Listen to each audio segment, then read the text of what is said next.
Perang Diponegoro atau Perang Jawa merupakan perang besar yang berlangsung selama 5 tahun dari 1825 sampai 1830. Perang ini dilatar belakangi oleh kebencian rakyat Jawa terhadap Belanda atas penindasan yang terjadi di tanah Jawa.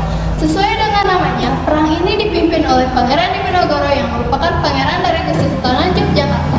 Di dalam sejarahnya, sejak kedatangan Marsikal Tuan William Daendels di Batavia, pengaruh kolonial Belanda semakin ketara di Pulau Jawa, khususnya di Keraton Yogyakarta, di mana Daendels mengubah etiket dan tata upacara yang menyebabkan terjadinya kebencian dari pihak Keraton Jawa. Ia memaksa pihak Keraton Yogyakarta untuk memberikan akses terhadap berbagai sumber daya alam dan manusia dengan mengerahkan kekuatan militernya. Setelah Sri Sultan Hamengkubuwono IV wafat, Presiden Yogyakarta dipimpin oleh Residen Anthony Hendrik Semster banyak mencampuri urusan kekuasaan keraton, di mana banyak kebijakan sepihak yang dimuluskan olehnya saat itu. Pangeran Diponegoro yang menjabat sebagai wali raja ditahan dengan kehadiran Belanda di Keraton Yogyakarta, dan akhirnya ia memilih untuk kembali ke kediamannya di Tegalrejo. Mulainya Perang Diponegoro pada pertengahan bulan Mei 1825 Simetris memutuskan untuk memperbaiki jalan-jalan kecil di sekitar Yogyakarta. Namun pembangunan jalan yang awalnya dari Yogyakarta ke Magelang melewati Mutilan dibelokkan melewati pagar sebelah timur Tegalrejo dan Belanda memasang patok-patok perbaikan jalan di sepanjang makam leluhur Pangeran Diponegoro. Ulah Belanda inilah yang memancing kemarahan Pangeran Diponegoro dan rakyat setempat. Akhirnya Pangeran Diponegoro menggantikan patok-patok tersebut dengan tombak sebagai tanda penyataan perang terhadap Belanda. Pangeran Diponegoro melanjutkan strategi perang melawan Belanda selama 5 tahun. Ia menggunakan taktik gerilya dengan melakukan pengelabuan serangan, kilat, dan pengepungan terdekat senjata untuk melawan dan mengalahkan pasukan Diponegoro.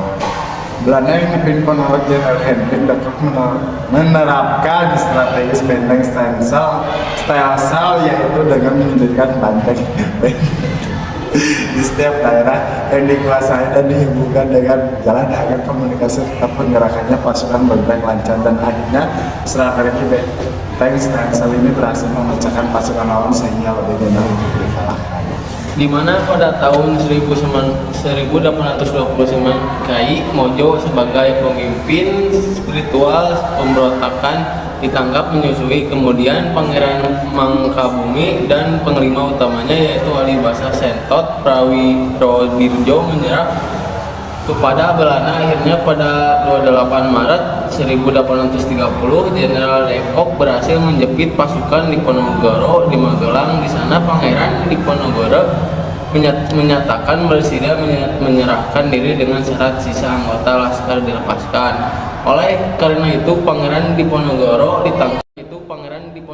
ditangkap dan diasingkan di Manado, lalu dipindahkan ke Makassar hingga wafatnya di Benteng Rotterdam pada 8 Januari 1855. Perang Diponegoro merupakan salah satu pertempuran terbesar pernah dialami oleh Belanda selama masa pendudukannya di Nusantara. Akibat perang ini penduduk Jawa yang tewas mencapai 200.000 jiwa, sedangkan korban tewas di pihak Belanda berjumlah 8.000 tentara dan Belanda 7.000 serdadu pribumi. Akhir perang Diponegoro ini menegaskan penguasaan Belanda atas Pulau Jawa.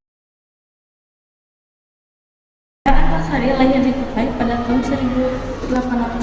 Ia dinobatkan sebagai pemimpin tertinggi di Kesultanan Banjar dan bukan hanya dianggap sebagai pemimpin suku Banjar, tapi juga pemimpin beberapa suku lainnya seperti Nganjuk, Kutai, Pasir, Murung, Bakupai, serta suku-suku yang tinggal di kawasan pedalaman atau sepanjang Sungai Baritalu, baik yang beragama Islam maupun keharian.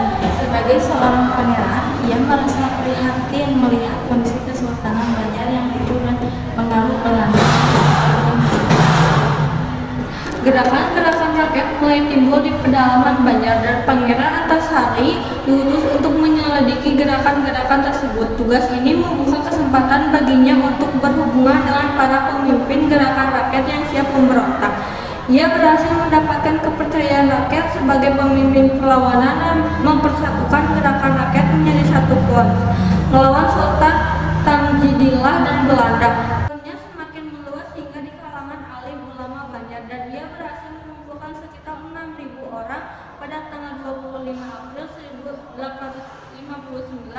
Pangeran Antasari dengan 300 prajuritnya menyerang tambang batu bara milik Belanda di Penggaron. Peperangan demi peperangan dikomandai Pangeran Antasari di seluruh wilayah Kerajaan Banjar. Dengan dibantu para panglima dan pengikut setianya, Pangeran Antasari menyerang pos-pos Belanda di Martapura, Hulu Sungai, Tiap Kanan Tanah, Laut Tabalong sepanjang Sungai Barito. Pasukan Belanda yang ditopang oleh bala bantuan dari Batavia dan kesejahteraan modern akhirnya berhasil mendesak pasukan Pangeran Antasari. Pangeran Antasari akhirnya memindahkan pusat medan pertahanannya di Muara Tewe. Berkali-kali Belanda membujuk Pangeran Antasari untuk menyerah, tapi dia tetap pada pendiriannya. Pasukannya tanpa pernah menyerah tertangkap apalagi tertipu oleh pucuk Belanda pada tanggal 11 Oktober 1862 di tanah kampung Bayar Selong, Sampiran. Dalam usia lebih kurang 53 tahun menjelang wafatnya, dia terkena sakit paru-paru dan cacar. Setelah terjadinya pertempuran di bawah kaki bukit, nama Antasari diabadikan dalam Korem 101 Antasari. Kemudian untuk lebih mengenalkan Pangeran Antasari kepada masyarakat nasional, pemerintah melalui Bank Indonesia telah mencetak dan mengabadikan gambar Antasari di dalam uang Rp2.